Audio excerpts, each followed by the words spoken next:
ជំរាបសួរនិងសួស្តីបងប្អូនប្រិយមិត្តទាំងអស់គ្នាហើយថ្ងៃនេះដែរយើងវិលត្រឡប់មកជួបគ្នាវិញជាមួយនឹងការចែករំលែករឿងរន្ធត់ឬក៏រឿងបែបអបិយជំនឿផ្សេងជាដើមដែលទទួលបានពីបងប្អូនប្រិយមិត្តរបស់យើង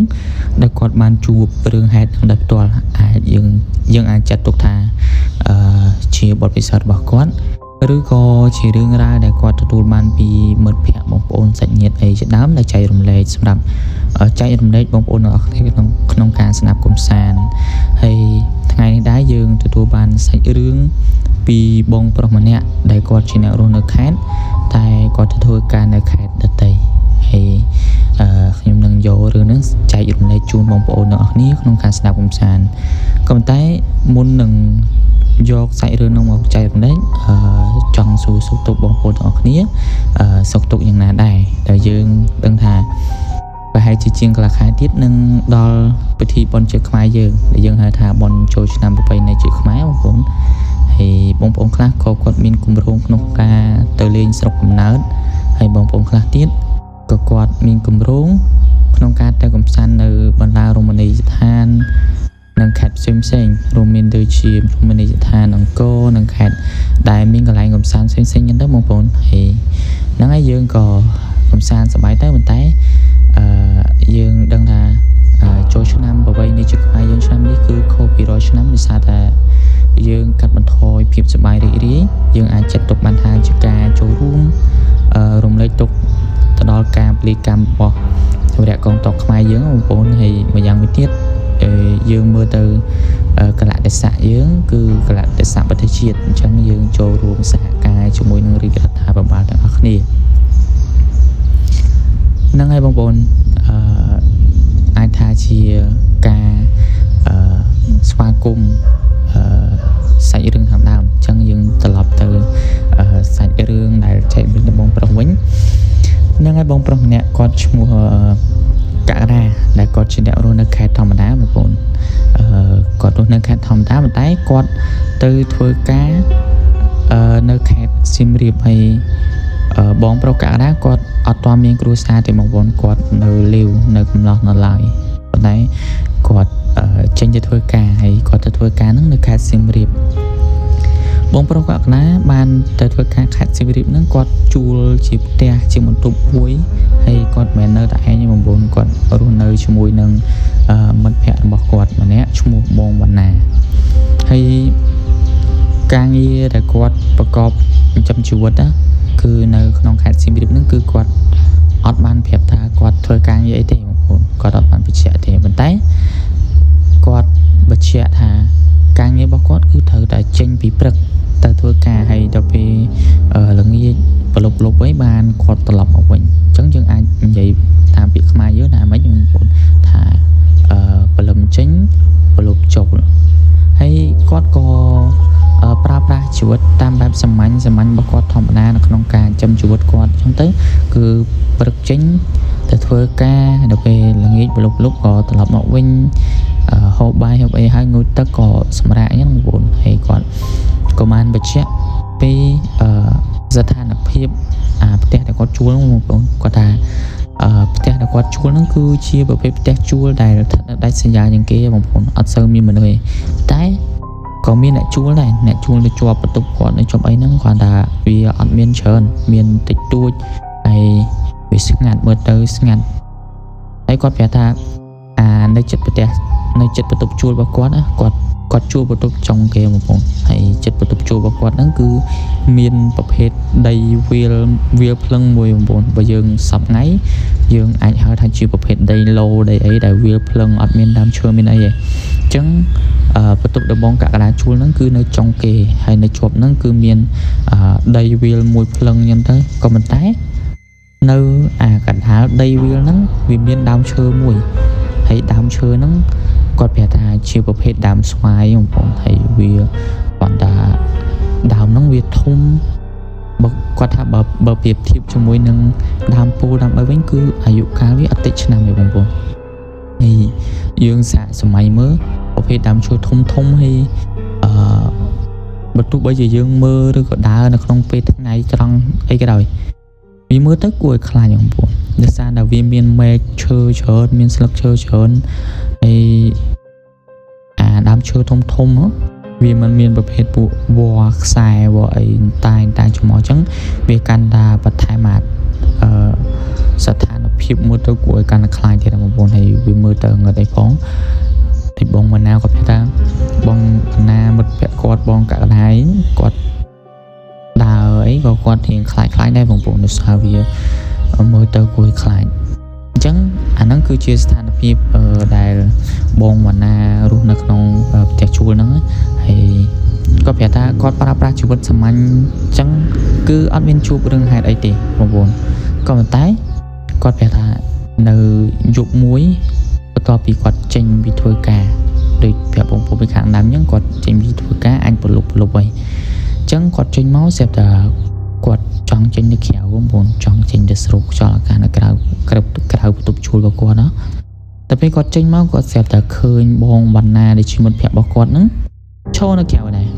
ប៉ុន្តែគាត់ឈរងាកទៅមើលអាដាមស្វាយនៅលើដីវាលហ្នឹងគាត់ឈរមកទៅប៉ុន្តែបងកកដាគាត់អត់មានបានគិតអីបែបគួរឲ្យខ្លាចគិតអីបែបផ្លូវអាក្រក់អីគាត់គ្រាន់តែគិតថាប្រហែលជាបងបណ្ណាហ្នឹងដូចគាត់ដែរលក្ខណៈថាហត់នឿយនឹងការធ្វើការងារធ្វើអីចឹងទៅក៏ចង់មកចេញស្រូបខ្យល់អាកាសហើយមើលទេសភាពមើលថ្ងៃលិចមើលបាក់សីបាក់សាហើយមួយទៀតក៏គិតថាប្រហែលបងបណ្ណាហ្នឹងគាត់ឃ្លានស្វាយឃ្លានអីហ្នឹងបានមើលទៅអាដើមស្វាយហ្នឹងបងប្អូនក៏ប៉ុន្តែគាត់សង្កេតឃើញថាបងបណ្ណាហ្នឹងគាត់មើលតែអាដើមស្វាយហ្នឹងយូរបងប្អូនមកសន្ទុះធំគាត់ដាច់ចិត្តសាច់ហៅបងបណ្ណា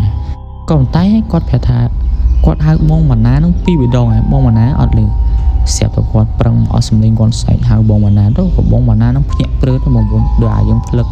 អីមួយឲ្យគេស្រែកហៅភ្ញាក់អញ្ចឹងតែពេលស្រែកហៅបងបណ្ណាគាត់ភ្ញាក់ព្រឺចឹងហើយបងកកណានឹងក៏សួរទៅបងបណ្ណានឹងថាសួរគាត់មើលអីគេអញ្ចឹងកើតអីអញ្ចឹងប៉ុន្តែបងបណ្ណានឹងឆ្លើយតបវិញថាគាត់អត់មានកើតអីទេគាត់ប្រហែលជាគិតច្រើនអីចឹងតែបងប្អូនដូចអាឡែកអត់ថាយើងភ្លឹកអារម្មណ៍គិតច្រើនដល់អីមួយយើងស្រាប់តែភ្លឹកទៅឧទាហរណ៍ដូចយើងមើលទៅអីមួយស្រាប់តែយើងភ្លឹកទៅហើយបើសិនជាគេគិតហាក់បីដូចជាយើងស្រឡឹងមើលគេចឹងតែតាមពិតយើងអត់ដឹងខ្លួនទេយើងកំពុងតែភ្លឹកចុះបងវណ្ណាក៏គាត់ប្រាប់ចឹងបងកកដាគាត់ថាប្រហែលចឹងហើយពួកគាត់ហត់ការងារពេលចឹងគាត់គិតច្រើនគាត់គិតអីចឹងអាហ្នឹងជីវិតសាមញ្ញរបស់គាត់ទេគាត់ក៏អត់មានទៅសួរនាំអីច្រើនដែរបងក៏បបួលបងបណ្ណានឹងចូលបន្ទប់ជួយអីទៅសម្រាប់ក៏ប៉ុន្តែបងបណ្ណាបងកកណាប្រាប់ថាចាប់ពីថ្ងៃហ្នឹងទៅបងកកណាចាប់ដើមមានអារម្មណ៍ចម្លែកហើយមានអារម្មណ៍អត់ស្រួលទេបងប្អូនហើយប៉ុន្តែគាត់អត់សួរហើយក៏អត់មានអីដែរអញ្ចឹងក៏គាត់ប្រើប្រាស់ជីវិតសាមញ្ញគាត់ធម្មតាអញ្ចឹងទៅប្រើប្រាស់ជីវិតនៅក្នុងផ្ទះរបស់គាត់ជាមួយនឹងមិត្តភ័ក្តិធ្វើការងារធ្វើអីហ្នឹងទៅកន្លងពីនឹងមកប្រហែលថ្ងៃគាត់ក៏ចេញមកពីធ្វើការហូបបាយហូបអីហើយក៏គាត់ចេញទៅងូតទឹកហើយប្រាប់បងប្អូនថាបងកកណាគាត់មិនចេញពីការងារប្រឡប់អញ្ចឹងគាត់ប្រាប់ថាពេលខ្លះគឺគាត់ទិញហូបទិញអីមកធ្វើបាយធ្វើទឹកនៅបន្ទប់ជួលរបស់គាត់ហ្នឹងណាក៏ប៉ុន្តែគាត់ប្រាប់ថាពេលខ្លះ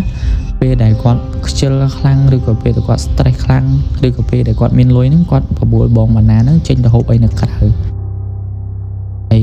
អាយុហ្នឹងគាត់បានជួបហេតុការណ៍បែបចម្លែកមួយបងប្អូនបន្ទាប់ពីគាត់ហូបបាយហូបអីហើយគាត់សម្រាប់បន្តិចក៏ចូលទៅងូតទឹកវាអាចថាម៉ោង8ម៉ោង9យប់ហើយចង់វាអាចថាយប់យ៉ាងជ្រៅគួរសមដែរគាត់ក៏ទៅងូតទឹកហើយបញ្ជាក់បងប្អូនថាបន្ទប់ទឹកដែលគាត់ជួលនៅហ្នឹងគឺខុសពីបន្ទប់ជួលផ្សេងបងប្អូនដូចជាបន្ទប់ជួលនៅភ្នំពេញឯជាដើមភាគច្រើន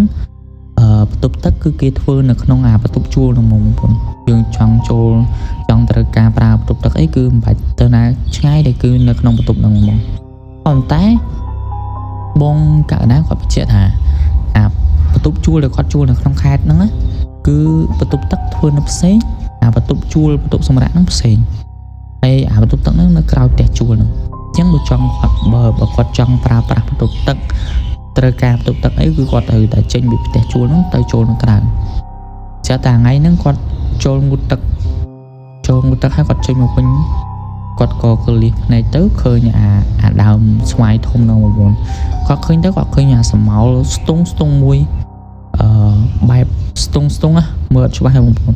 ប៉ុន្តែនៅពេលដែលគាត់ព្យាយាមសម្លឹងមើលឲ្យកាន់ច្បាស់ណាអាស្រមោលហ្នឹងវាហាក់បីដូចជាធ្វើឲ្យគាត់ឃើញច្បាស់បន្តិចម្ដងណាគាត់ប្រាប់ថាគាត់ឃើញស្រមោលដូចជាស្ត្រីម្នាក់ហ្នឹងស្លៀកពាក់សហើយសក់ខ្មៅគ្រប់ចិត្តចឹងទៅប៉ុន្តែពេលហ្នឹងគាត់អត់គិតអីផ្ដេសផ្ដាសទេគាត់អត់គិតអីវែងឆ្ងាយច្រើនទេគាត់គិតថាប្រហែលជាបងប្រុសវណ្ណាហ្នឹងដែលជួយមិត្តភក្តិគាត់នឹងទៅឈរហ្នឹងព្រោះបងកណាសាឃើញបងវណ្ណាសម្លឹងមើលចឹងបងកណាគាត់ថាប្រហែលមិត្តភក្តិគាត់ទៅឈរនៅហ្នឹងគាត់ក៏ស្រែកហៅឈ្មោះបងវណ្ណាហ្នឹងបងក៏ប៉ុន្តែគាត់ស្រែកហៅស្រែកសួរតែអត់ឆ្លើយបងប្អូនហ្នឹងក៏គាត់រៀងឆ្ងល់ហើយក៏គាត់ចាប់ផ្ដើមគិតមួយវិញទៀតថាប្រហែលជារូបសំណាកអីដែលគេធ្វើសម្រាប់ពូជាអីនៅហ្នឹងចឹងពួកគាត់អត់សូវដឹងដែរសារគាត់ព្រឹកអីគាត់ចេញធ្វើការតប្រលប់ងើតអីបងគាត់ចូលមកផ្ទះវិញហ្នឹង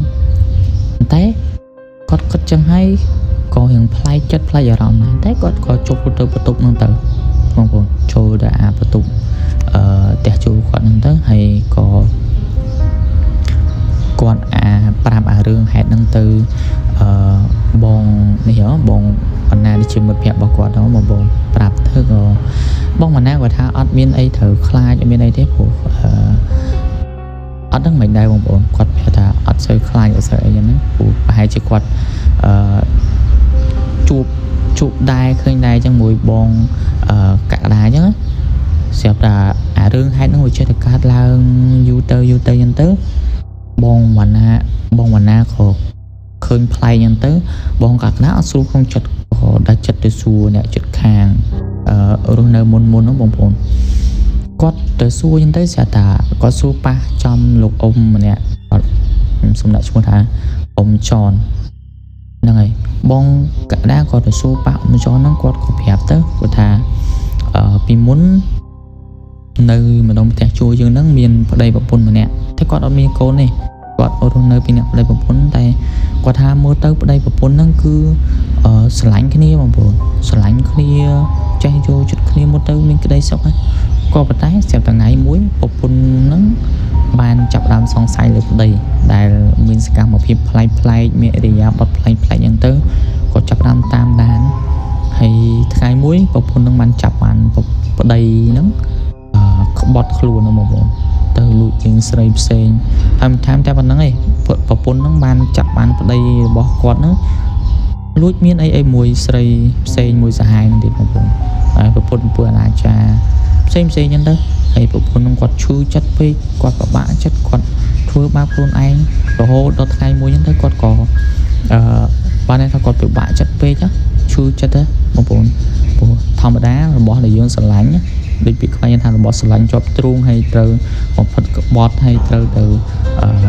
បានទៅអ្នកផ្សេងហ្នឹងទៅគាត់ឈឺចិត្តពេកក៏ស្ត្រីដែលជាប្រពន្ធហ្នឹងទៅចងកណាអាដើមស្វាយហ្នឹងបងប្អូនអាដើមស្វាយចិត្តផ្ទះបងកក្កដាបងវណ្ណាហ្នឹងហើយទៅចងកនឹងស្លាប់ហ្នឹងទៅនោះព្រឹកឡើងទៅក៏គេទៅឃើញសាកសពហ្នឹងបងប្អូនសាកសពស្ត្រីហ្នឹងចងកណាលើដើមស្វាយហ្នឹងចាប់ពីថ្ងៃហ្នឹងមកបងកក្កដាហ្នឹងក៏ចាប់ផ្ដើមដឹងមូលហេតុដឹងដើមហេតុប្រវត្តិដើមស្វាយធំហ្នឹងអញ្ចឹងទៅប៉ុន្តែបងកក្កដាហ្នឹងអត់បានប្រាប់រឿងហ្នឹងដល់បងវណ្ណាទេបងប្អូនគាត់លាក់ព្រោះបងកក្កដាគិតថាបើសិនជាប្រាប់ទៅអាចបងវណ្ណាអីភ័យខ្លាចអីចឹងទៅអញ្ចឹងគាត់អត់ប្រាប់ទេលុះដល់យប់មួយកំពុងហូបបាយជុំគ្នាចឹងទៅបងវណ្ណាហ្នឹងក៏សួរទៅបងកក្កដាថាបងកក្កដាមានរឿងអីលាក់បាំងគាត់មែនមើលទៅប្លែកបងប្អូនបងវណ្ណាសួរចឹងប៉ុន្តែបងកក្កដាគាត់នៅលាក់គាត់ថាអត់មានរឿងអីទេហូបបាយហូបអីហើយសម្រាប់ទៅប៉ុន្តែគាត់ចង់ឲ្យបងវណ្ណាដឹងរឿងនឹងឲ្យភ័យខ្លាចអញ្ចឹងបងប្អូនអញ្ចឹងក៏គាត់ប្រើប្រាស់ជីវិតសាមញ្ញជាមួយនឹងការធ្វើការងារហើយរស់នៅជាមួយនឹងមិត្តភក្តិរបស់គាត់នឹងធម្មតាលុះកន្លងមកប្រហែលជាប្រហែលថ្ងៃស្រាប់តែគាត់បាត់បងកក្កដាបាត់បងវណ្ណាហ្នឹងបងប្អូនបាត់ទៅណាទៅណីហើយអត់តង់ឃើញត្រឡប់មកផ្ទះវិញប៉ុន្តែបងកក្កដាហ្នឹងក៏អត់គិតអីវែងឆ្ងាយអត់គិតអីបែបអាក្រក់ដែរ អាចនិយាយបានថាបងកដាគឺជាប្រភេទមនុស្សយ៉ាងហៅថាសតិដ្ឋិនិយមហ្មងបងគិតរឿងអីក៏ដោយគិតនឹងផ្លូវល្អទាំងអស់គាត់គិតថាប្រហែលជាបងវណ្ណាហ្នឹងគឺធ្វើការថែមម៉ោងឬក៏ស្ទះចរាចរណ៍ឬអីចឹងទៅបានមកផ្ទះយឺតអីចឹងណាបងគាត់ក៏រៀបចំធ្វើបាយទឹកឲ្យចាំបងវណ្ណាត្រឡប់មកវិញហ្នឹងក៏ប៉ុន្តែគាត់បញ្ជាក់ថាគាត់ចាំបងវណ្ណាហ្នឹងរកម៉ោងអត់ឃើញគាត់ក៏ដាច់ចិត្តជិះដើររកជាអីតែនៅតែអត់ឃើញហើយក៏បានតែដាក់ពាក្យបណ្ដឹងទៅប៉ូលីសទៅអីចឹងទៅដើម្បីជួយស្វែងរកដំណឹងអីចឹងទៅបងប្អូនហើយអ្នកភូមិអ្នកអីក៏ដឹងរឿងដែរដឹងថាបាត់បងវណ្ណាបាត់អីចឹងទៅក៏ស្វែងជួយរកគ្នាក៏ប៉ុន្តែរយ៉ាងណាក៏រត់ឃើញដែរបងប្អូនអញ្ចឹងក៏បងកណ្ដាលសម្រាប់ចិត្តថាគាត់សម្រាកសិនហើយយប់នឹងចាំមើលស្អែកចាំអីចាំរត់ទៀតតែមួយគាត់ក៏ថាបងវណ្ណាហ្នឹងមិនមែនក្មេងណាបងប្អូនគាត់អាយុតណាបងកណ្ដាលណាអញ្ចឹងប្រហែលជាគាត់ទៅណាទៅណីអីអាហ្នឹងអត់ជាគ្រោះថ្នាក់អីប្រហែលទេមិនមែនដូចក្មេងអញ្ចឹងក៏គាត់សម្រាកស្រាប់តែអាយប់ដែលគាត់សម្រាកហ្នឹងបងប្អូនគាត់យល់សពឃើញអាខោមដើមនេះហ្នឹងបងអាខោមដើមស្វាយហ្នឹងមានវិញ្ញាណស្ត្រីម្នាក់ហ្នឹងអាស្ត្រីដែលគាត់ឃើញរហូតហ្នឹងឈរជាមួយនឹងវិញ្ញាណនៅប្រុសម្នាក់ហើយគាត់កាន់តែសម្លឹងមើលទៅច្បាស់ទៅគាត់ឃើញថាអាវិញ្ញាណនៅប្រុសហ្នឹងគឺជាវិញ្ញាណរបស់បងវណ្ណាហើយប្រៀបជាបងប្អូនថាអាដើមស្វាយហ្នឹងគឺអ្នកភូមិដើរទៅណាទៅមកអីគឺតែងតែឃើញវិញ្ញាណមនុស្សស្រីអីឈរនឹងរហូតបានន័យថាគឺឃើញគ្រប់គ្នាតែគាត់ប្រាប់ថាស្ត្រីគាត់អត់លងគេតែមិនដែរទេបានន័យថាគាត់លងអ្នកណាដែលបោកប្រាស់ផិតក្បត់ឬក៏ធ្វើបាបចិត្តប្រពន្ធសង្សារជាដើមគាត់លងតែប្រភេទនោះចឹងហើយលងហ្នឹងអត់នេះឲ្យតែស្រីឲ្យប្រុសតែឲ្យថាជាប្រភេទអ្នកដែលបោកប្រាស់ប្រពន្ធបោកប្រាស់យ៉ាងដែរអញ្ចឹងទៅស្រាប់តែបងកណ្ដាលហ្នឹងគាត់ឃើញចឹងហើយគាត់មើលទៅកាន់ច្បាស់គាត់ដឹងថាហ្នឹងគឺជាមិត្តភក្តិវិញ្ញាណនេះប្រុសហ្នឹងជាមិត្តភក្តិរបស់គាត់ណាបងប្អូនហើយគាត់ឃើញពីរអ្នកហ្នឹងឈរទៅគ្នាគាត់ក៏ចាប់ផ្ដើមភ័យខ្លាចរហូតគាត់ស្រែកបងប្អូនស្រែកមកដល់ពេលគាត់ស្រែកទៅគាត់ក៏ភ្ញាក់ឡើងគាត់ថាគាត់យល់សពប៉ុន្តែ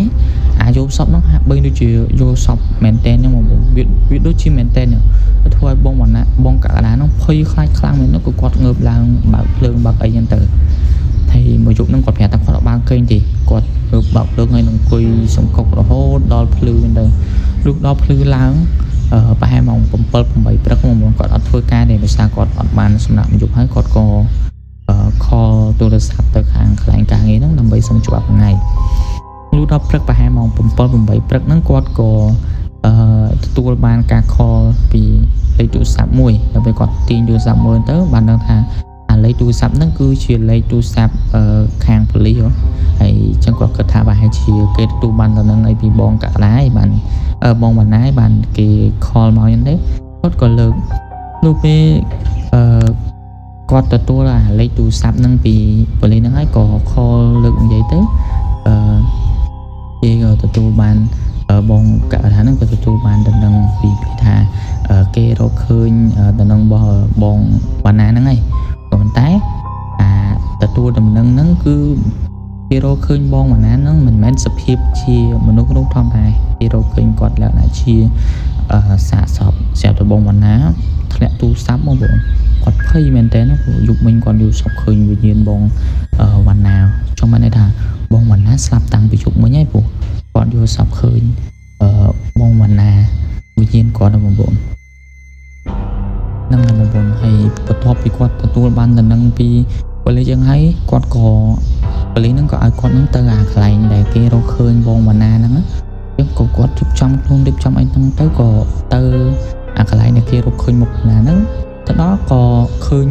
សាកសពបងវណ្ណាហ្នឹងគឺដេកស្លាប់នៅក្នុងអាបន្លាយទឹកមួយបងប្អូនហើយម៉ូតូគាត់អីហ្នឹងគឺនៅជាប់ជាមួយគាត់នៅអាបន្លាយទឹកហ្នឹងហើយបន្ទាប់ពីសួររឿងហេតុសួរអីប៉ូលីសហើយក៏ប៉ូលីសនឹងប្រាប់ថាបន្ទាប់ពីធ្វើកសោវិចារហើយគេឃើញថាសាកសពបងវណ្ណាហ្នឹងគឺស្លាប់ដោយសារខ្យល់កោហើយនឹងឆ្លក់ទឹក ហើយគេសន្និដ្ឋានថាប្រហែលជាអាខណៈពេលដែលបងវណ្ណាធ្វើដំណើរមកផ្ទះវិញបងប្អូនប្រហែលជាគាត់ខ្យល់គោខ្យល់អីហ្នឹងទៅគាត់ដួលម៉ូតូអញ្ចឹងទៅហើយដួលហ្នឹងគឺដួលធ្លាក់ចូលទៅក្នុងបន្លាយទឹកតាមផ្លូវហ្នឹងបងប្អូនអាបន្លាយក៏ជីកតាមផ្លូវសម្រាប់ឲ្យទឹកហូរទឹកអីហ្នឹងទៅហើយទឹកហ្នឹងវាអត់ជ្រៅទេប្រហែលតែមួយជង្គង់ទៅអីហ្នឹងទៅគេសន្និដ្ឋានថាប្រហែលជាគាត់ខ្យល់គោហើយដួលម៉ូតូធ្លាក់តាបន្លាយទឹកហ្នឹងហើយឆ្លក់ទឹកហ្នឹងស្លាប់ទៅបងប្អូនហើយក៏ប៉ុន្តែពេលដែលបងវណ្ណាចូលទៅមើលសាកសពពេលដែលបងកក្កដាចូលទៅមើលសាកសពបងវណ្ណាហ្នឹងបងប្អូនគាត់ថាគាត់ឃើញអាស្នាមករបស់បងវណ្ណាហ្នឹងមានស្នាមកមួយដូចគេចងកយ៉ាងបងប្អូនដូចអាស្នាមគេរឹតកចងកយ៉ាងទៅក៏ប៉ុន្តែប៉ូលីសធ្វើកសលវិច័យឲ្យសន្និដ្ឋានថាអត់មានករណីឃាតកម្មចងកអីឬក៏សម្លាប់អីទេគឺគេពិនិត្យមើលសាកសពបងប្អូនគេដឹងថាសាកសពហ្នឹងស្លាប់ប្រហែលម៉ោងហើយប្រហែលម៉ោងអញ្ចឹងគេដឹងគេពិនិត្យថាគាត់ខ្យល់គោធ្លាក់ចូលទឹកឆ្លក់ធម្មតាទៅហើយប្រហែលជាអាស្នាមខុនតាក់ជាមួយនឹងវ៉ជាមួយនឹងតកួនជាមួយអីចឹងទៅក៏ប៉ុន្តែអ្នកផ្សេងអត់ដឹងទេតែបងកក្កដាហ្នឹងគាត់ដឹងហើយគាត់ក៏ស្រាប់តែនឹកឃើញទៅអាពេលយប់មួយបងយប់មួយគាត់កំពុងហូបបាយមួយបងវណ្ណាហ្នឹងបងវណ្ណាសួរគាត់សួរថាមានអីលាក់បាំងមួយគាត់មែនបងមិនចាំទេគាត់សួរអញ្ចឹងហើយអាពេលដែលគាត់សួរហ្នឹងបងវណ្ណាប្រាប់ថាប្តីដែលផិតក្បត់ប្រពន្ធហើយទៅយកស្រីផ្សេងហ្នឹងគឺជាគាត់ហ្នឹងឯងបងវណ្ណាពេលហ្នឹងក៏ភ័យខ្លាចដែរបងប្អូនភ្ញាក់ព្រឹតគាត់អត់នឹកស្មានថាគាត់នៅជាមួយមនុស្សដែលផិតក្បត់ជាមួយនឹងប្រពន្ធអញ្ចឹងគាត់ក៏ចាប់ដើមភ័យខ្លាចតាំងពីពេលហ្នឹងមកហើយនឹកឃើញរឿងហេតុតែគាត់ជួបប្រទះពីខាងដើមគាត់ដឹងថាបងវណ្ណាហ្នឹងប្រហែលជាត្រូវប្រពន្ធរបស់គាត់ហ្នឹងយកទៅនៅមួយហ្នឹងទៅហើយបន្ទាប់ពីហ្នឹងអីចឹងទៅហ្នឹងហើយបងប្អូនបន្ទាប់ពីគាត់ទៅកន្លែងសាកសពទៅអីហើយគេក៏ចាត់ចែងយកសាកសពបងវណ្ណាហ្នឹងទៅតម្កល់ទុកក្នុងវត្តមួយនៅជិតហ្នឹងបងប្អូនហើយក៏តាក់ទងទៅសាច់ញាតិបង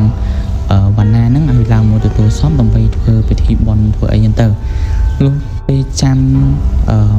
ប្រហែលជាប្រហែលម៉ោងក្រោយមកសាច់ញាតិរបស់បងវណ្ណាហ្នឹងក៏មកដល់ហើយគេក៏បាននាំយកសពរបស់បងវណ្ណាហ្នឹងទៅធ្វើបុណ្យតាមប្រពៃណីហ្នឹងទៅនៅស្រុកកំណើតរបស់គាត់ចឹងបងប្អូនហើយបងកក្កដាគាត់ប្រាប់ថាគាត់អត់បានទៅទេព្រោះគាត់បានចាត់ចែងជួយនៅអាខេត្តហ្នឹងដូចហើយចឹងកិច្ចកម្មវិធីបុណ្យសពបងវណ្ណាអីគឺគាត់អត់បានទៅជួយទេក៏តែគាត់បានចូលបុណ្យតាមរយៈសាច់ញាតិរបស់បងវណ្ណាដែលគាត់មកជួយហ្នឹងបងអញ្ចឹងទៅក៏គេនាំយកសពមកបងវណ្ណាហ្នឹងយកទៅធ្វើបុណ្យធ្វើអីនៅស្រុកណាចឹងទៅហើយបងកក្កដាបន្ទាប់ពីហ្នឹងទៅគាត់ក៏ទៅថ្វាយគុំព្រះសង្ឃដើម្បីឲ្យព្រះសង្ឃលោកស្រោចទឹកស្រោចភីឲ្យគាត់ចឹងទៅហើយក៏សុំខ្សែសមាខ្សែខ្លះដើម្បីចងចឹងទៅព្រោះគាត់ជួបរឿងហេតុបែបលក្ខណៈថារឿងអាក្រក់ច្រើនពេកគាត់ក៏រៀងជឿខ្លះដែរបងប្អូនជឿរឿងអបិយជំនឿរឿងអីហ្នឹងក៏គាត់ឲ្យប្រសងស្រោចទឹកស្រោចអីឲ្យសុំខ្សែស្មាហ្នឹងទៅហើយបន្ទាប់ពីហ្នឹងគាត់ក៏ជិះត្រឡប់មកផ្ទះវិញបងប្អូនមកផ្ទះជួលផ្ទះអីគាត់វិញក៏ប៉ុន្តែគាត់ប្រាប់ថាបន្ទាប់ពីពេលហ្នឹងគាត់លេងនៅចិត្តហ្នឹងទៀតហើយបងប្អូនលេងនៅអាបន្ទប់ជួលឬគាត់ជួលនៅខេត្តសៀមរាបហ្នឹងទៀតហើយគាត់ក៏រើអីវ៉ាន់រើអីចឹងទៅហើយគាត់ក៏ត្រឡប់មកស្រុកកំណើតរបស់គាត់វិញបងប្អូនព្រោះយើងដឹងរឿងសពគ្រប់ឲ្យថាដើមឈើនៅចិត្តហ្នឹងមានរឿងអីហើយស្រាប់តែមិត្តភក្តិដែលយើងនៅមួយស្លាប់ចឹងទៀតអញ្ចឹងក៏គាត់សម្រេចចិត្តថាឈប់នៅហ្នឹងហើយក៏ឈប់ធ្វើការឈប់អីដែរក៏ត្រឡប់ស្រុកកំណើតវិញហើយបន្ទាប់ពីហ្នឹងមកគាត់ក៏ត្រឡប់មកស្រុកកំណើតនៅស្រុកកំណើតគាត់ហ្នឹងទៅក៏មានគ្រួសារមានអីតូចមួយបងប្អូនមានប្រពន្ធមានកូនដែរហើយគាត់ប្រាប់ថាចាប់ពីពេលហ្នឹងរហូតមកដល់បច្ចុប្បន្នហ្នឹងគឺគាត់នៅតែព្យាយាមធ្វើបុណ្យធ្វើអីទៅកុសលឲ្យមិត្តភក្តិរបស់គាត់ចឹងធ្វើបុណ្យធ្វើអីធម្មតាហើយគាត់ក៏ប្រើប្រាស់ជីវិតសាមញ្ញជាមួយនឹងគ្រួសាររបស់គាត់រហូតមកដល់បច្ចុប្បន្នហ្នឹងហើយបងប្អូនហ្នឹងហើយបងប្អូននេះគឺជារឿងរ៉ាវដែលបងកក្កដាបានជួបប្រទះហើយគាត់បានចែកចម្លែកសម្រាប់បងប្អូនទាំងអស់គ្នាក្នុងការស្ដាប់ផ្សាយហើយរឿងនេះវាមើលទៅវាអត់មានរឿងលក្ខណៈថាជាប្រភេទរន្ធត់អីខ្លាំងទេប៉ុន្តែជាការជួបប្រទះនៅពពួកវិញ្ញាណពពួកអីចឹងទៅបងប្អូនហើយក៏ជាការជួបរឿងរ៉ាវបែប យើងហៅថាការបាត់បង់មិត្តភក្តិមិនអីចឹងទៅហ្នឹងហើយបងប្អូនអញ្ចឹងរឿងរ៉ាវរបស់បងក៏ដែរគឺមានតែប៉ុណ្ណេះឯងបងប្អូនអញ្ចឹងអរគុណសម្រាប់ការទស្សនាក៏ដូចជាការស្ដាប់រឿងនេះចាប់តាំងពីដើមរហូតដល់ចប់ហើយសង្ឃឹមបងប្អូនទាំងអស់គ្នារីករាយហើយចូលចិត្តចំពោះការចែករំលែករឿងនេះហើយក៏សូមអភ័យទោសចំពោះកំហុសខុសឆ្គងជាពិសេសគឺបញ្ហាសំឡេងបងប្អូនដោយសារថាខ្ញុំអត់មានជាប្រភេទ studio អីខ្លួនទេគឺយើងអាចនិយាយបានថាចែករំលែករឿងតាមវាលស្រែតាមអីចឹងទៅអត់ទាន់មានសមត្ថភាពមានអីចឹងអានេះគឺជាការខិតខំប្រឹងប្រែងមួយដែរបងប្អូនហើយសង្ឃឹមថាបងប្អូនទាំងអស់គ្នានឹងចូលរួមរីករាយហើយសប្បាយជាមួយនឹងការចែករំលែករបស់ខ្ញុំហើយចំពោះបងប្អូនស្ដាប់ហើយកុំភ្លេចជួយចុច Subscribe ជួយអីផងអរគុណបងប្អូនទាំងអស់គ្នា